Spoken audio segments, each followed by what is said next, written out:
حضور نے فرمایا جب میت کو دفن کر کے فارغ ہو جاؤ تو اس کی قبر پر کھڑے رہو.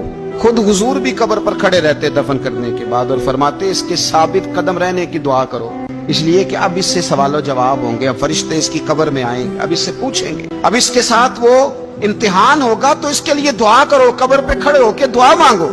ایک حدیث میں فرمایا کہ اتنی دیر دعا مانگو، اتنی دیر دعا مانگو کہ جتنی دیر اونٹ ذبح کر کے کھال اتار کے گوشت بنا کے، اونٹ ذبح کرنا سب سے زیادہ مشکل ہے، اونٹ ذبح کر کے کھال اتار کے گوشت بنا کے بانٹ دیتے ہو، اتنی دیر مرنے والے کی قبر پہ کھڑے رہ کے دعا مانگا کرو، کیونکہ اب فرشتے آئیں گے، سوال و جواب ہوگا. مصنف عبدالرزاق میں حدیث ہے کہ ایک بندے کو صرف ایک کوڑا مارا گیا تھا قبر میں، تو اس کی ساری قبر میں آگ بھڑک اٹھی. تو پوچھتا ہے کہ یہ ایک کوڑا مجھے کیوں مارا گیا؟ تو انہوں نے کہا ایک وجہ تو یہ تھی کہ تو پاکی پلیتی کا خیال نہیں کرتا تھا، اور دوسری وجہ یہ تھی کہ ایک دفعہ ایک مظلوم نے تجھ سے کہا تھا میری مدد کر، اور تو مدد کرنے پہ قادر تھا، تیرے اندر ہمت تھی، اور تو اس کی مدد کے لیے تیار نہیں ہوا. وہ ہمارا مشہور فکر ہے نا کہ سانو کی لگے پرائی لڑائی پرائی آگ نو اسی گھر کیوں لے آئیے. تو وہ جو ہمارا خاص معاملہ ہے نا کہ کسی کی مدد نہیں کرنی، وہ ہمیں خراب کرتے، ہمارے حالات بگڑ جاتے ہیں. مدد کرنے پہ قادر ہوتے ہیں پر کسی مظلوم کی مدد، ایک کوڑا لگا تو پوری قبر میں آگ بھڑک اٹھی.